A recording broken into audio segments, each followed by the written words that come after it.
Welcome, everybody, to the Celtics Double Take podcast. Dylan McCaffrey and James Kwan here again today. The Boston Celtics, we made it. We're the 7th seed. We made it through the play-in game. Worried about it all season. Anxiety the whole season. We made it through. We're not where we want to be. The team isn't where we hoped we'd be, but we're in the playoffs. And you know what? This season, that's something to not be taken for granted. Yeah, I mean, this is going to be more of a playoffs episode. You know, Exactly. That's why we don't want to focus too much on the Celtics' chances, but we'll brush upon them. No, exactly. I don't want to jump straight into best and worst. I want to just talk about these playoffs as a whole. I want to talk about the Celtics and how this season ended, but I want to get into the rest of these teams because despite the disappointment that is going to be us maybe not winning number 18 championship, these playoffs have like the most parity of like maybe our entire lives. Like, I don't think that anyone right now can point to a champion. Like, there's favorites, but I mean, I think that even coming out of the first round, there's kind of some discrepancy as to what's going to happen. And I think that it's going to be an exciting run. My biggest thing for the playoffs so far, which is just what I look at every year, is number 23, LeBron James. I mean, he's been my undisputed best player in the league my entire life. And he still is. Like, I picked him to beat the Suns in this first round. And we just watched that first game come and go. And he scored 18 points. I know that he's in the stage of his career more of a facilitator, but this Lakers team, like trying to defend a championship, LeBron has to go out there and be putting up 40 points. And I just don't know if his ankle and everything else, I don't know if this is the end or not, because he should run through the Suns, in my opinion. Him and Anthony Davis should do it. And they haven't looked great to end the season, and they just lost game one. That's my biggest thing. LeBron, like, are you still there? I mean, saying it's the end is like being one of those guys with like the sign on their chest that says like the end is near. Like, yeah. I think we need to relax on that. Like, he's obviously not 100%. And in a lot of ways, LeBron does like to kind of read the other team in game one, kind of like a defensive back, just kind of like reading the motions of the offense, trying to gather the information and what he can before the actual play, which I think for him is game two starts. For me, though, the biggest takeaway, it could be Ja, having like a game that kind of propels him to superstardom. It could be maybe LeBron, like introducing a little bit more parity into this playoffs by losing game one. But I think it's just got to be the Clippers losing, man. It's got to be the Clippers losing. It does not get old. Like, this is like the kind of joke that doesn't ever get old. And Luka, I think, takes a little bit of offense to the fact that the Clippers tanked out of the seed that they currently had to avoid the Lakers and face the Mavs, a team that they had trouble with last year, a team that Luka feels very confident against, a team that has beef with the Mavericks, like with the whole entire bitch-ass white boy, all of that, the whole 9 yards. Just because they lose game one, it just makes it that much more interesting for me to see what happens with that series. I'm kind of all in. I'm not trying to, pop off the Celtics bandwagon, but you know how much we've loved the Mavs. So yeah. I'm pretty high on them now. And I gotta say, I'm just so excited. Speaking in general about this whole playoff bracket, I am very disappointed with the way the Western Conference bracket shaped out. Like, there was so many more ways it could have been just like really juicy and interesting right from the bat. And like Jazz Grizzlies, like, don't think I'm going to watch a single game of that series. Couldn't have turned out worse. I was hoping my best case scenario was that the Warriors win the first playing game, the Lakers win the second playing game, so that we have the Warriors trying to upset the Suns. Maybe we can get like Steph versus Dame in that second round. And then on the other side of it, we can get a Lakers-Clippers matchup, like for sure, if those two teams can advance. Now, the one side of the bracket is Jazz, Grizzlies, Clippers, and Mavericks, which like the Clippers are the most interesting to watch for those out of those. And even I get bored by the Clippers now. The Nuggets, Blazers, Suns, and Lakers are 4 teams that I've loved watching all year. And it's going to be a great series to start off, but it sucks for me that 2 of those teams are going to go out right away. Because those are 4 teams that I would like to see go further. So yeah, that was disappointing for me. Also would have just loved to see Steph try and just like carry a team through the playoffs for a little bit. No, for sure. And I think that whole entire disappointment starts with this Grizzlies Warriors play-in game. Or actually, I guess it starts with the Lakers Warriors play-in game, because if the Lakers drop that game, which for a second it looked like that they were, then that sets up the Jazz Lakers series. I think that a lot of people would have liked, just for the sake of getting the Jazz out of there. The Jazz are not like a team that anyone really cares about. especially with Donovan Mitchell, like hobbling into the first round, just like LeBron. I think it would have been a great thing just for the Lakers to kind of build up some momentum and kind of ease their way into the second round.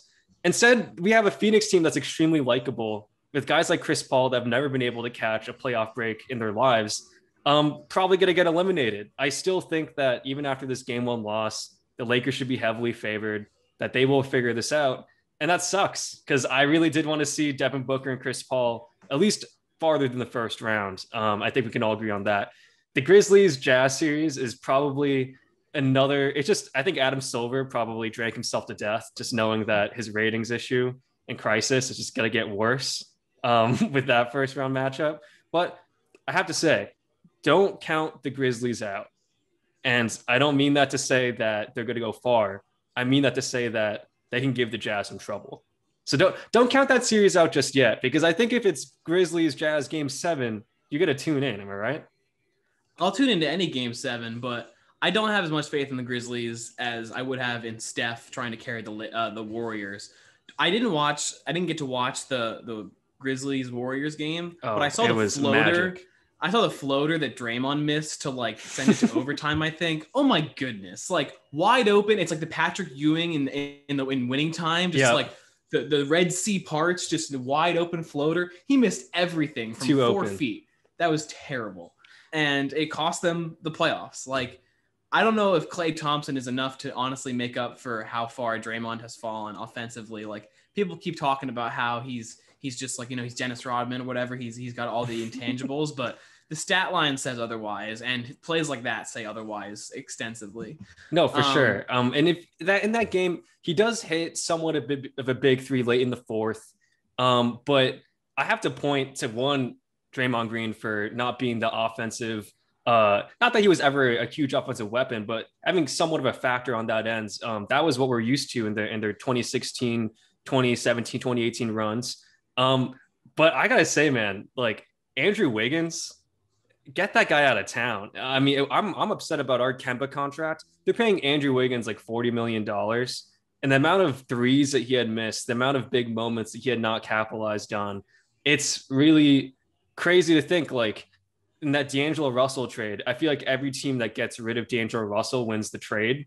But in that instance, you're like, what would have D'Lo done in that game? Because I think he would have done a little bit more than Andrew Wiggins was. It's like Juan Toscano-Anderson is like twice the defensive player that Wiggins is, just on effort alone. That game was pretty disappointing to me in terms of, like, I really thought the Warriors would respond from a close game against the Lakers. You think that they could beat this team. That, let's be honest, no one's giving a shot to really go anywhere. However, what I saw from Ja, this kid is not a star. This kid's a superstar. Like, this is the kind of game that makes people get into that next level. And he came up big for them. I just get a lot of, you remember that 2011 Grizzlies team that took out the Spurs in the first round? It was like one of the only 8 seeds taking out a first seed of the decade. I get a lot of those kind of vibes from this Grizzlies team. It just grind you to the ground, make you play that slow game. And I mean, you saw it there. It's an overtime game, and it's 117 to 112. They're going to make every game a grinder. I love John Morant. He gives me, like, the Allen Iverson vibes of just like, just we're taking on the world. And so I'll definitely be intrigued to see what he can do in this playoff series. But I just think that, like, both teams like have to play team basketball, and the Jazz play just like the best amazing team basketball. It's not as exciting to watch. I think that Utah had like a whiteout for their first game, like on all the seats. And someone on Twitter was just like, you guys make it too easy. Like, whiteout in Utah tonight. Hopefully the Clippers or Mavericks can give us a better conference finals than the Jazz making it. But yeah, let's run through like both the 1/8 seeds in each side of the conference, and then the 2 7s, and then we can just work our way through each of these. So Jazz Grizzlies, like this, I guess we'll just quickly get out of the way. I think the Jazz probably take this series in not so many games. Rudy Gobert is definitely the defensive player of the year again, I think. For sure. They've come a long way from collapsing this entire league from COVID. Donovan Mitchell gets all the credit because he's like the star on that team, but truly I don't think he's that much more talented than like say Jaylen Brown or someone like that skill level like Jamal Murray. I put them all in the same plane. The Jazz are just well coached. They have great ball movement. They've got Jingles and Gobert, and they're a solid team. They won a lot of games, and I think that they'll probably run through to the next round. Not so difficult. Yeah, I mean, like I think there is a legitimate case for Quinn Snyder being coach of the year. I think the way that he implemented the new 3-point system really changed things up from last year to adapt to the times. Certainly should not go unnoticed. I think Donovan Mitchell, it's a tough bid for him because, like you said, on one hand, he isn't quite yet that, changes the franchise kind of guy. But what he does for that team is that extra level of dynamic energy, like on the offensive end, that they don't really have otherwise. They can move the ball around really well. Mike Conley certainly fits into this year's system a lot better than last year's, but they really do need him. And he doesn't seem to be in any way 100%. And that's why I think that opens a door for the Grizzlies to surprise them a little bit. I really like what I saw from Xavier Tillman. I really like what I saw from even a Jaren Jackson Jr., who's coming back from a year hiatus. Like, this is a team that is on the up and up. This is a team that's trending upwards. This is a team that if you run into in the playoffs can grind you out. And like I remember my roommate said, a win is a win in the playoffs. Like, and that's what they kind of are going to do. They're going to make it a competitive game. Do I think that they're going to beat the Jazz? I wouldn't bet my money on it, but I do think making this a 6 or 7 game series is a big deal for the sake of how the Jazz are going to be able to take on their second round opponent. Are they going to be tired? Are they going to be forcing Donovan Mitchell to come back because it's a tight series and they need him? Those are the things you have to ask yourself. But yeah, let's keep it short and simple. I'd say I'll say Jazz in 6. I'll say Jazz in 6. I'll go Jazz in 4. That's my bold take. Don't tell your roommate Johnny about that.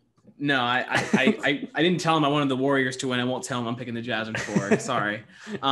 That's truly all I could say about both of these teams. That's all I got. I wish that we had them in different matchups. Yeah. But I guess like you put these two teams together in one matchup, so I can just not watch these games. I can watch all the other games. Okay, that's out of the way. Sixers Wizards. The Sixers won today. Tobias Harris took 30 shots tonight. He took 29 to be completely accurate. But Tobias Harris, I feel like in years past has been the piece for them that they kind of like spent a lot of money on, but he hasn't been like the superstar they need. If they can have Simmons and Embiid and then Tobias Harris cooking, they'll definitely go to the conference finals. The Wizards were hot to end the year. Russ has like taken all the world back by storm and then lost everyone and gained everyone back. It seems like from day to day, everyone hates or loves Russell Westbrook. I think the biggest thing with them was that Beal was hurt. He hurt his hamstring. Yeah, that's why he wasn't performing in the game against us. But he played well in the playing game. They won. And he played pretty well tonight. I think that this could be an interesting series. I think that it could show us some life. No, for sure. And we're about like 10 minutes into this, and we have not mentioned Tatum's 50-point game, which is still disappointing. But there you go. I think that what we saw from that game, though, is the aberration of Russell Westbrook. Is this guy going to ever come up big late in a game that matters? Because that's the thing. Why he's frustrating is that he has all the ability in the world to control the game at his own tempo, supremely athletic. Even at this stage of his career, he's in the same draft as guys like Kevin Love, guys that have been good but are kind of shading out. He's shown no signs of slowing down in the second half of the season. But it's when it matters most. In the close game, is he going to come up? And you saw it again today. It was a close game going in late into the fourth quarter. And you're running ISOs for Bradley Beal time and time again. Eventually, that's not going to work out for you. I think with the Sixers, Tobias Harris came up big, and that's going to be the big question of this team is who's the guys besides Embiid that's going to give you that game 3, that game 4 magic that they need to get past a team like the Bucks, a team like the Nets. They don't have the liberty that the Nets do, just having like an embarrassment of riches of who's going to go off tonight. It really is going to be Embiid and whoever they can grab, whoever is going to be able to capture that lightning in a bottle. Today it was Harris, and I'm going to say it's never going to be Simmons. I'm kind of giving up on this. He's not going to ever. Quintessential Ben Simmons game tonight. Yeah. 6 points, 15 assists, 15 rebounds, 6 points though. Like that's Ben Simmons in a nutshell. Yeah, totally. I mean, I'm not going to say like that the Sixers are going to have to spend any more than like 5 games to put away the Wizards, but it does beg the question of if Tobias Harrison's scoring 35 points every playoff game, then where's this offense going to come from? Seth Curry goes down with an injury today. Hopefully that he's okay to go forward, but it's not going to be Matisse Thybulle. It's not gonna be the other guys on the team that kind of build together to make this very strong defensive presence. But in the playoffs, you're gonna need to have a guy to rely on, a Chris Middleton for the Bucks. You know, like stuff like that really is what powers you through in these moments. And I don't really see it with the Sixers just quite yet. I think that they put away this series though, probably in 5 games. I think that Doc Rivers definitely built this team more to succeed, that the fact that they can go out there with Danny Green, Seth Curry, and George Hill and be surrounded by shooters, these guys they have. But if Simmons isn't going to put up double digits, Embiid can do a lot and your shooters can do a lot. But you need just someone that can score at 3 levels and be dynamic in that way. Totally. And I think that for that reason, Tobias Harris is the X factor. He's like the 3rd best player on the team, but he's like the most important for them to actually make a title run if they're going to do that, I think. Yeah, no, I totally agree. I'll be rooting hard for the Wizards. Like, I love Russ, and like, I don't know, Beal's fun to watch. He didn't make the All-Star team last year. He's had a chip on his shoulder forever. So hopefully they can steal a couple games. When they get going, it's just Russ and Beal. Like, it's just 2 guards, just like balls to the walls. So it's fun to look at. Absolutely. So swinging back to the Western Conference before we get into the Celtics. The Lakers and Suns. I think that this is probably like maybe the most debated series, but I think people are more just picking LeBron and the Lakers, and that might not be how it plays out, because I'm picking LeBron and the Lakers, but it's the 2 versus the 7 seed. Like, I'm not blind to that, and I'm not blind to the fact that LeBron and Anthony Davis just failed to show up to Game 1.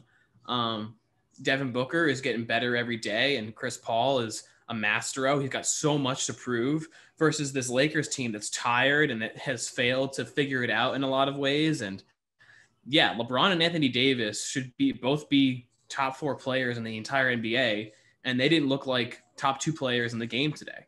No, for sure. And DeAndre Ayton, I mean, this guy, he don't get me wrong, very talented player. He was the number 1 pick for a reason, but he can't be the guy he was today every game if the Lakers are going to win this series. Anthony Davis has to assert his dominance. We all know that LeBron is compromised. We all know that he can still have an effect on the game even when compromised, but only if the people he's passing the ball to can make the shot. Only if people, his Robin to his Batman and Anthony Davis is going to show up against a guy like DeAndre Ayton, who is not going to be the best center that they have to get through to get to the finals.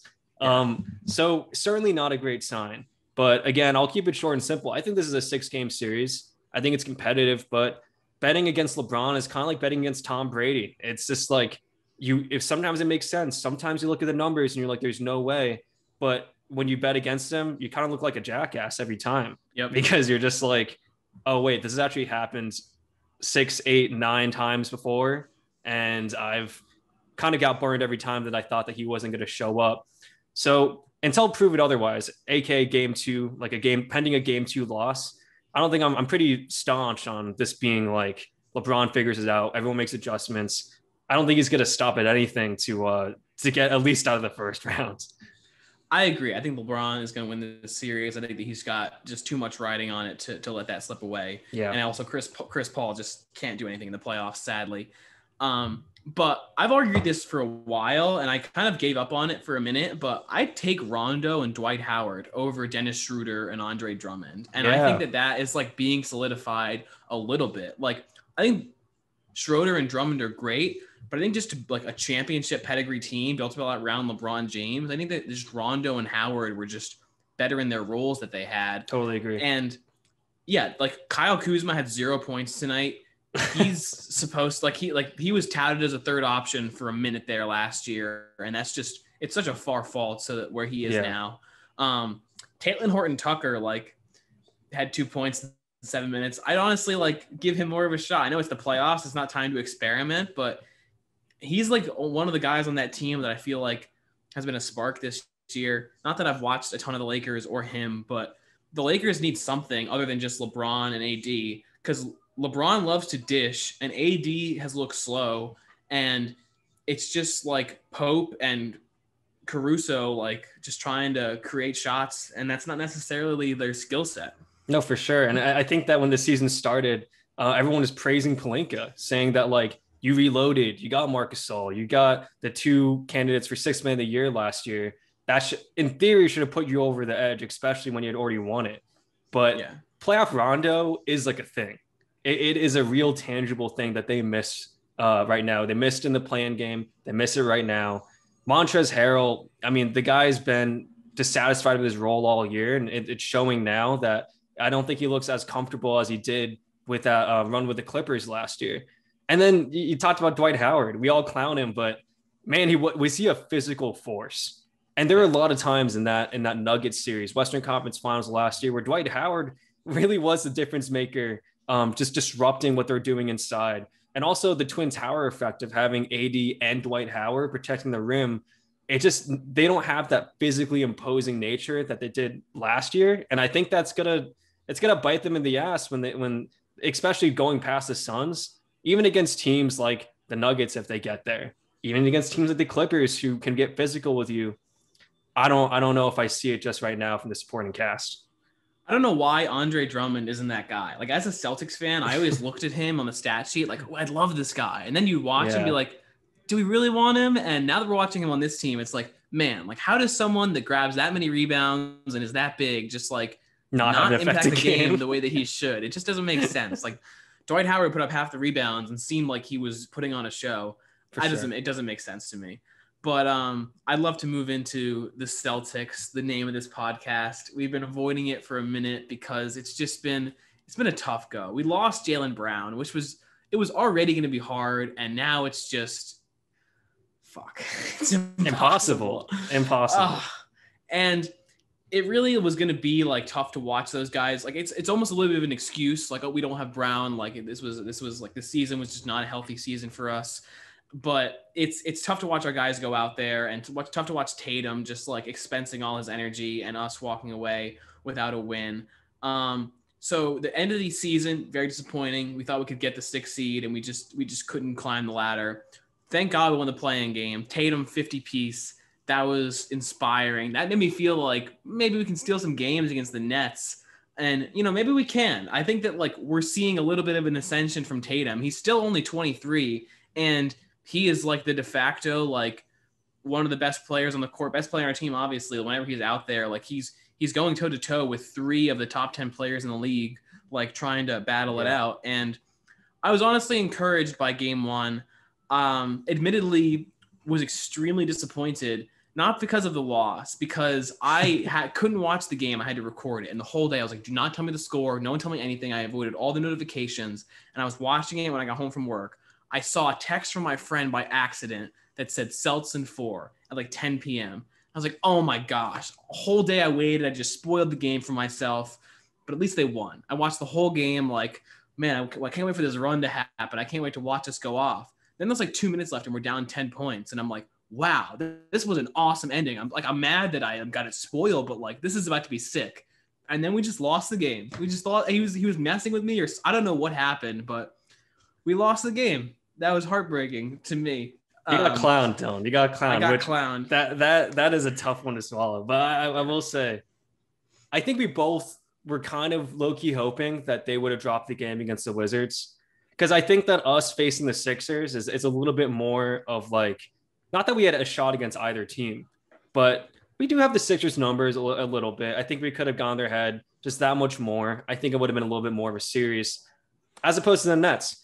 But yeah, when you actually look at this game, it's like a 5-point game with 4 minutes left in the fourth quarter. We're nowhere close to full strength. Yet we're making this a very competitive for a long time. Yeah, like I thought that we had a handle on it, especially in the first half. I think we got out to like a 10-point lead or so, and I think that in a lot of ways, our experience kind of showed out right off the gates. The Nets, it doesn't look like they're firing on all cylinders yet, which is kind of scary.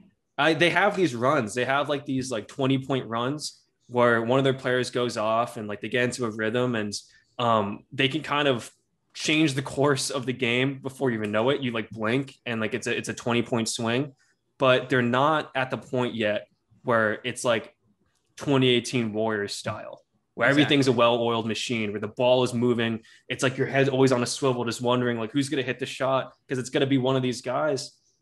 They're not there yet. And the fact that this was an attainable game for us, as let's be honest, are we the worst playoff team in the East right now? It's a debate. It's a debate. And to have this kind of competitive game, the final score is not indicative of how this game went. This was a close game. And if you're a Nets fan, a win's a win, but I wouldn't be convinced of your chances against a team like the Bucks, a team like the Sixers that can grind you out. I would not be convinced in any way, shape, or form. I still think this is a 5-game series at best, but I think we are showing the rest of the playoff teams of like how this team might not be like this Goliath that we all think just quite yet. I definitely want to get back into the Celtics, but I want to give my take on the Nets, which is just from what I saw last game. And it's that what we've been saying all year, like maybe it's going to be like too many cooks in the kitchen. Like, I think that is showing up a little bit when they're all on the floor together. They haven't had much time on together, Harden, Kyrie, and KD. And when they were all on the floor together, it was a little bit of just like taking turns playing ISO. Like you said, it wasn't the crisp Warriors ball movement that we know can like bring out the best in these three guys. And that got me thinking beginning of the game, like maybe this isn't going to work. Maybe we can kind of try and like beat them with team basketball. But what happened was Kyrie and KD checked out. And it's like, okay, two of their best players are off the floor. And now it's just the Rockets. Now it's just James Harden going ISO with all these guys on the floor. And they're still just like, when they have two of their best players out, they're the Rockets, who were a top 3 team in the West. Like, it's just too much talent to deal with. Yeah. Eventually it catches up to you. And eventually it caught up to us. We're just like, end of the game, we couldn't just keep going to Tatum. He was getting double teamed every time. Kemba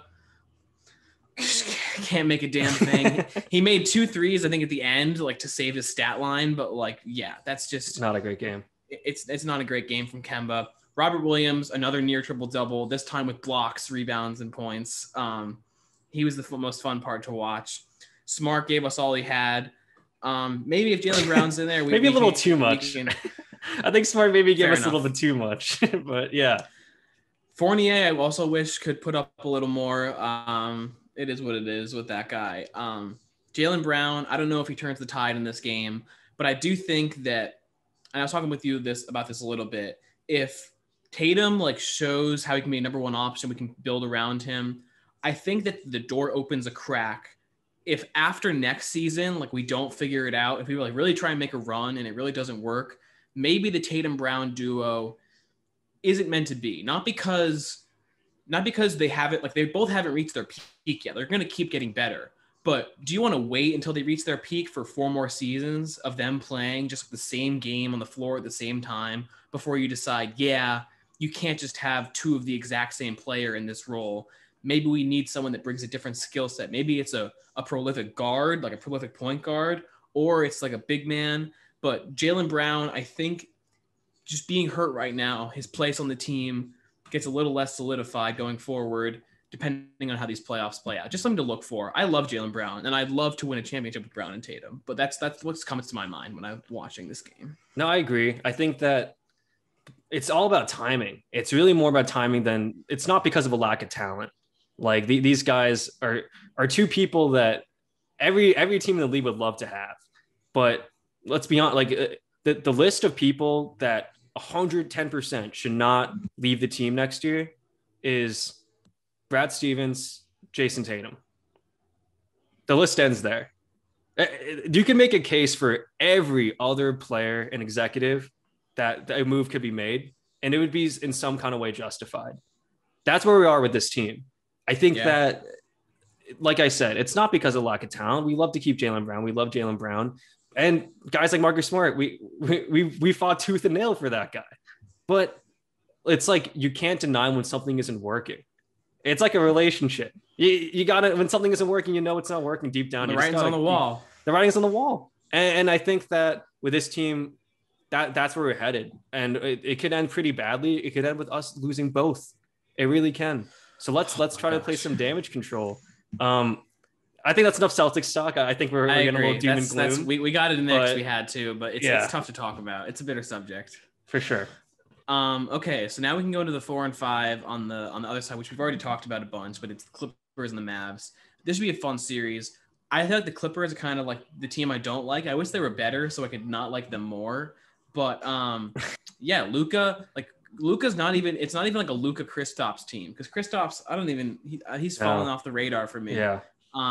It's just Luka Magic, and he's fun to watch. He beat them game 1, and the Clippers, like, they have no more excuses. Like, they have a pretty easy route in this bracket, and they've got like the great supporting cast for their 2 stars now. Like, they've got Marcus Morris and Pat Bev and Rondo and Batum, like, and Serge. Like, they've got a surrounding cast for Paul George and Kawhi Leonard. There's no more excuses. They have to make a title run, or they're pretenders. Title run. They have to beat the Mavs. Yeah, they have to beat the Mavs.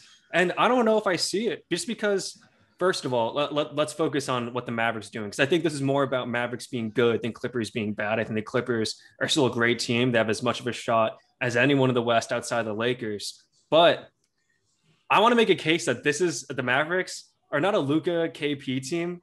This might be a Luka Tim Hardaway team. Like, Tim Hardaway, for me, I think plays such a bigger role for them in terms of, if this guy shows up, then Luka has a guy to pass to on the wing. He has kind of like a relief valve, something to go to when he gets doubled on every possession.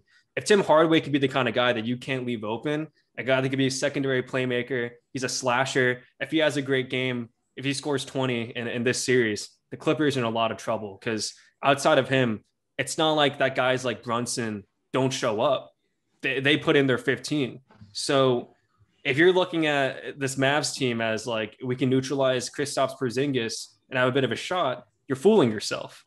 They're more deep than that. I think this is a better team than they had last year. The cast is very similar, but they have that chip on their shoulder. Doncic, I mean, the Clippers don't have what happened to Kawhi being the guy that could shut down the other team's star? That's what I'm asking.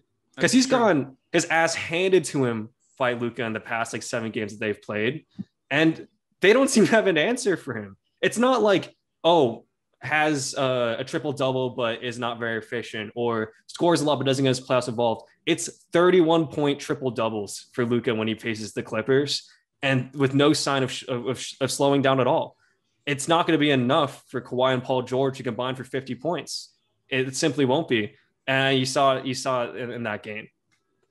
Kawhi and Paul George are supposed to be first team all defense. There was like a meme last year of like, you get to switch off Pat Bev and there's Paul George. You get to switch off Paul George and there's Kawhi. You get to switch off Kawhi and there's Montrezl Harrell. Like, you're never going to score. And that hasn't really come through. I feel like both of them have gotten a little bit of the LeBron treatment, where it's like, I can play defense, but like, that's everyone else's job. It's my job to play offense. And that's not going to work. Someone's got to shut down Luka. If it's one of them, if one of them just expenses all their energy on defense, the other one can score. Like, I don't know. They should have a formula to win this series. And I'd be surprised if they let it slide. If they were a first round knockout, Kawhi is pretty unpredictable. He might force his way out of there if they lose first round. It's true. But on paper, this Clippers team, they should be a lot better. Like this is like, this game is like when the coach gets mad and then he like has the bench play the starters in practice and saying that every position's up for grabs. And then all of a sudden the bench outplays the starters. And he's just like, this isn't what I thought this is going to be. Like, the Mavericks are a great team, but the Clippers are a team that, listen, they chose the Mavs for a reason. They chose to avoid the Lakers for a reason, because they knew that the Mavericks were a worse team. And you can only do that if you're going to beat the team in front of you. So like you said, zero excuses. I don't see this game. I don't see this series being like the Clippers just win 4 straight now. I think this is going to be a 7-game series. And I'm not going to lie.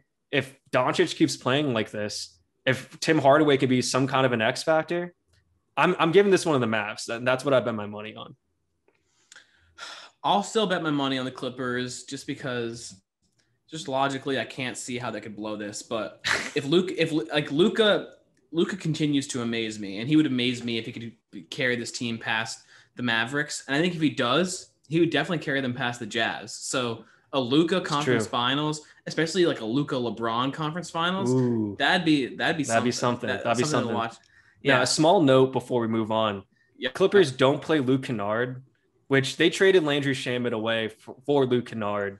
I don't know like what the deal is with that, especially when like outside of Rondo, I don't know what you're really getting from the backcourt. Patrick Beverly is just a complete shell of himself. Let's see if Ty Lue makes an adjustment, because that could be the difference maker. Absolutely. All right, the Knicks and the Hawks, two teams that I cannot believe are in the playoffs right now. Especially the Knicks, because it's Julius Randle ascended into just something else this year. His shot, like, still whenever he takes it, like a jump shot, I'm like, oh my gosh, what a bad shot, and they fall. It's miraculous. Good for the Knicks, I guess, to get this far, and the Hawks as well. Like Trae Young is on a playoff team with John Collins. Like they found a version of themselves that work, and I'm not going to watch a lot of games from this series. I don't particularly care. Come on, the Knicks. Come on. I guess I'll root for the Knicks. I don't particularly like either team. We lost to them. Every time we lost to these teams this year, I was so mad that like I kind of just like don't really want to think about these two. So off the bat, I'll say Hawks and 6. That's Hawks and 5. That's what I'll say. Hawks and 5. Wow. Dude, listen. The Knicks have played the Hawks, I think 3 times this season. I think they beat them twice, I think they blew them out twice. I think that the Knicks have, if they wanted like a first round matchup that was doable for them, that they could kind of create some momentum, it's the Hawks. I mean, I think they match up pretty well against them. I think that Tom Thibodeau is to do everything in his power to neutralize Trae Young. Trae Young is the kind of guy that, to me, never really plays a winning brand of basketball, is supremely talented, one of the best shooters in the league when he's hot. But I don't know if this kind of style play translates to the playoffs, where you're not going to be getting that stupid defender on your back call where you take a step back and run into him and push the floater out to try to get the and one. I don't think he's going to get those calls. If he does, Knicks fans are going to be pissed off this entire like series about Trae Young. I think Trae Young's going to be the way that either the Knicks win or the Hawks see themselves in the second round, which is insane. I don't think any of us saw that one coming. The Knicks, surprisingly, they don't have any like big stars out of Randall, but it's guys like Derrick Rose. It's guys I'll root like for Derrick Rose. That's a good Derrick point. Rose, I'll root for Derrick Rose. Can we talk about that? Like, this guy, he put out this whole entire thing. Instagram post. Yeah, he's like, get rid of Vintage Rose. No, we're calling you Vintage Rose. It's a compliment. Just take it. Like, because you're playing lights out right now, and that is a good thing. That's something we all want to see. He is another one of those guys that has playoff experience. This team has a weird mix of vets like that and guys like Emmanuel Quickly that could honestly give you 25 in any given night. Like, that's what I like about this Knicks team. And also, they are the masters of just effort. Like, when it comes down to a physical playoff game, I kind of trust the Knicks more than the Hawks. I'm taking them in 6 games. I really am. I don't see it from Nate McMillan and the crew in Atlanta. I don't think that they're a playoff team. I think they're a great regular season team, but there's no way I see a world that John Collins outplays Julius Randle in any of these games.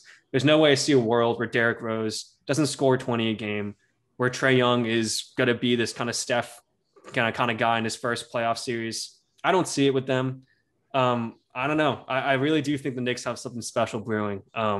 Whether it lasts into next season, I don't think they even want to think about that. I'll root for Derrick Rose in this series. That Instagram post was awesome. The chess analogy was sick. He's like, I don't use my legs anymore. Like, I lost my queen early in the game. I got my pawn all the way to the other side of the board, and now I've got my queen back. I love it. I love Derrick Rose. It's great. So yeah, I'll root for the Knicks just for that. There you go. Now back to the other side. This is my favorite matchup probably from the first round. I mean, there's a lot to love in this first round, but for sure. Nuggets, Blazers, two of my favorite teams. Again, I'm mad that one of them has to go out this round, but they've played each other in playoffs before. And Jamal Murray, unfortunately, is hurt, and that is a huge impact on the Nuggets, who honestly could have had a chance at a finals run if they had him. But it works out in the sense that of these teams, I like the Blazers better, and the Blazers had a great win game 1, and I'm really hopeful the Blazers can come out with this series. I'm going to pick the Blazers in 7. I think this is going to be an awesome series. Yeah, this was a really bad omen for the Nuggets, just because Michael Porter Jr., Jokic, they have the games that they need to have.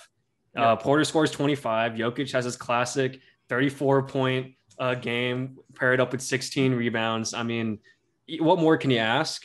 It's just tough when Damian Lillard just at the end of a fourth quarter can hit like 3 straight threes and just take you completely out of the game. Yep. This was another kind of similar to the Celtics Nets game. This was actually a really close game in like the middle of the fourth quarter that just kind of got away from the Nuggets. So it's not like they're completely out of this thing, but not having an answer for Dame, I mean, can you ask for a better matchup for Dame? Like, could Dame have like not could Dame score 35 points a game in this series? It's like very possible. Yeah, they have no answers for him. Campazzo is not going to get the job done. No, it's just an unfortunate matchup for the Nuggets, who have had an unfortunate last 2 months to their season. But this is why they're not out of it. It's a fact that, first of all, I really think the Austin Rivers pickup was a really good move by them. And also, I don't think that Nurkic is going to be this guy every game. He was sensational in this game. You're talking about a 16, 12, and 5 game that I don't know. He's not still fully in shape. I don't know if that Jokic is going to allow this to happen in 3 more games in this series.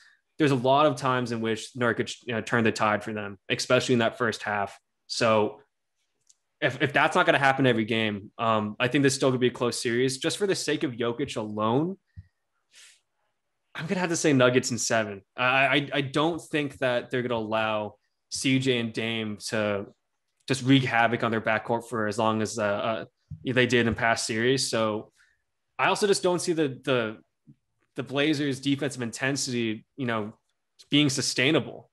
They've always had a problem with perimeter defense, and I think that if Carmelo Anthony isn't hitting 4 straight threes in the first half, if Nurkic isn't, posterizing people left and right, that this game goes a very different way.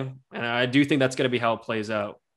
The last time I checked, Nurkic and Jokic hate each other. Like, they used to both be on the same team, and they're from like Bosnia and some weird Eastern European beef. There's a middle.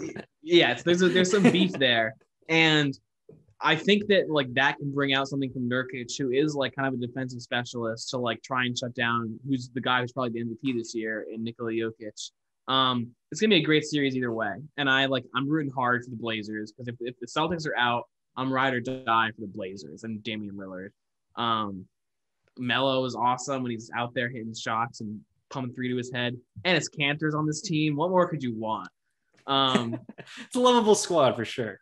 Absolutely, on both sides. Like I also love MPJ, and they got Paul Millsap, like the veteran. Like they're, whatever happens, I'll be happy, but more happy if the Blazers win. No, okay. For sure. MPJ, just last note, is just kind of an inspiration for all back pain people out there. As a guy who blew a disc out at like age 17 and now has a successful NBA career, gives you hope. That there's a sun over that horizon.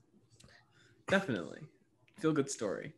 The last matchup here is Bucks Heat, and I'm going to do exactly what I did last year. I'm going to count out the Heat. I'm going to say that the Bucks are going to win this series, and I'm going to wait and see the Heat and Jimmy Butler and the gang to prove me wrong again, because they did it 4 straight times last year, and they could continue the streak in this first round. I wanted to talk about this game ever since the game ended, because first of all, this game is such a good representation of why the NBA is in a ratings crisis. Just so many stupid reviews, so many stupid calls. At one point, Trevor Ariza doesn't even step out of bounds to inbound the ball, and the refs don't even see it. Like, I can't even believe like the level of idiocy that I saw from officiating in this game. Complete botched game. That aside, I'm going to ask you some questions, man, because do you think that Jimmy Butler is going to shoot 4 for 22 every game in this series? Definitely not. Do you think that Bam Adebayo is going to be 4 for 15 every game in this series? Definitely not. That's the thing. Do you think that Tyler Hero is going to go 2 for 10, be a complete non-factor, and get benched late in games? He hasn't had a great year, but I'm sure he'll have one game this series at least, where he's coming up clutch. I'm just saying that this was a worst case scenario game for the Heat. They could not hit a shot late into the second half, but at the same time, they only lost by a Chris Middleton clutch fadeaway jumper. I think that gives you a lot of hope if you're the Heat. the fact that Giannis is just a complete and utter non-factor in every late game that he ever plays is a very damning thing for the Bucks, because I think what the Heat do really well is they make things competitive, and under every circumstance things will be competitive. If you can't count on Giannis, which is what we saw from last year's series, if you can't count on Giannis to bring you through and late in these games, then I don't know what you're really going to do. Jimmy Butler, who said he was ridiculously locked in, who was going to be a monster in this playoffs, and he was ready for it. He was posting Instagram pictures of him curling. He looks jacked. This is the worst case Jimmy Butler game, where it just looks like that he's just frustrated the entire time. 4 for 22 is probably the worst he's performed in a playoff game like in his career. I don't see that happening again. And Bam Adebayo, who, in my opinion, I have a lot of respect for. I really don't think that him and Jimmy Butler are going to have one other game like this. I would even bet for the rest of the playoffs. I don't really see what the Bucks as of now. I think that they match up a lot better against teams like the Nets, where it's all about neutralizing X, Y, and Z guys. They do a really great job at that. Drew Holiday, I mean, talk about a two-way player. Brook Lopez even. This guy's a quality starter. I just think that against a team like the Heat, though, that really get under your skin, they really find what you're good at and flip it against you, then know that Giannis cannot shoot the ball late in a game. I don't know if Chris Middleton's going to be able to come up clutch for them for 3 more games in this series. The Heat do play great team defense. They would always bust out the zone against us, and that is like what you need against Giannis. Yeah. But I can't see Giannis getting bumped first round, especially they added Drew Holiday. They figured out that Giannis shouldn't have the ball when the clock ticking down. They should give it to someone that can make a mid-range jump shot, which is Chris Middleton. I think that they escaped a narrow victory in game 1, the Bucks did. And, I think that Butler's going to play better and Bam's going to play better, but I think that the Bucks are hopefully built to win, because the first year you can blame it on inexperience that they didn't get as far as people thought they would. The second year, last year, the Bucks probably should have gotten further, and I think that this year is the year where it's make or break for them. And I think that their destiny is further than just the first round against the Heat. The Heat are just, they give everyone so much trouble. The Heat is just like the little mischief in this league, that we're supposed to have a Lakers Celtics finals. We're supposed to see Giannis win MVP and win a championship, and then enter Miami Heat and Jimmy Butler. But yeah, I think that they have a better shot against the Nets, so that's who I'm rooting for anyway. Bucks in 6. All right. Yeah, I can see it. Wow, that was all of them. That was every team. Yeah. No, I mean, we ran the whole table, but I think the biggest takeaway out of all of this is that in years past, you've always had somewhat of like a favorite. Even last year, where things were a little unclear, it was just like Lakers full strength. Yeah, it's probably gonna happen. We really have no idea. I think that's like the fun of this. I don't want to like make us do a prediction, but I think just for the sake of it being fun and progressing, I kind of just want to ask you, like, if you had to say now, finals prediction. What are you saying? Way too early finals prediction. This is May 23rd, finals prediction. Way too early. I'm going to go with what the NBA probably will do everything they can to make happen, and that is Lakers over Nets. Yeah. Now, you're making me want to be a contrarian now, just because you took that path. Yeah. I think the Lakers figure it out. I do. I really do. But just because the Bucks are going to have to get through the Heat, the Nets, and the Sixers, I'm going to kind of take them out right there. And because I can't root for the Nets, I'm going to have to say, if the Sixers, if they can figure it out, get an established secondary scorer, I like how they match up against the Nets. I really do. And I think that if the Bucks are just tuckered out, I think it could be an easy run for them. They just got to capitalize. Let's see if Doc Rivers can burn that fire within a genuinely like impassionate organization. Like, let's see if he can stoke that fire and get the Sixers there. I think it happens. I think that we're due for a Sixers-Lakers finals. I mean, it's the Sixers are another team where it's like it's got to happen soon, or maybe it's never going to happen. There's a lot of that going around this year, but should be an awesome playoffs. There's so much parity. On a given night, I don't know who's going to come away with what.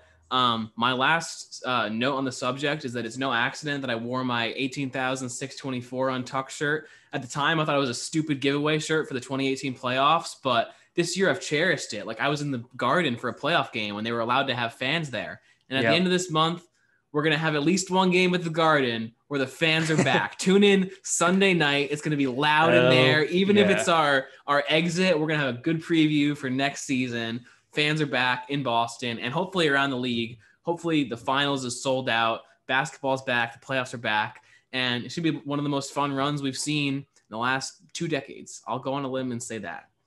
Yep. Any last thoughts? Any last well wishes, James? Last thing, and I hate to end on a little bit of a rant, but can we get like commentators that are in the building? Like, I think like in the long list of why we got the vaccine rushed and done with, obviously stopping the pandemic, obviously opening things up, but somewhere in that like 125th reason is commentators that aren't like 1.5 seconds behind. I think that just needs to happen. Just a small note, but that's what I'll say. Love it. All right. That is going to do it for us this week on Double Take Celtics. You can subscribe on iTunes at Celtics Double Take. Go on YouTube, find Double Take. And for extra credit, follow the Double Take Show on Instagram. Yes, sir. Go Celtics. I pray that the next time we talk, they're headed to round 2 or they're headed to game 7. Let's go with game 7. Let's go. Wish it into existence. All right. We love it. Go Celts and go NBA. Yep. Take care.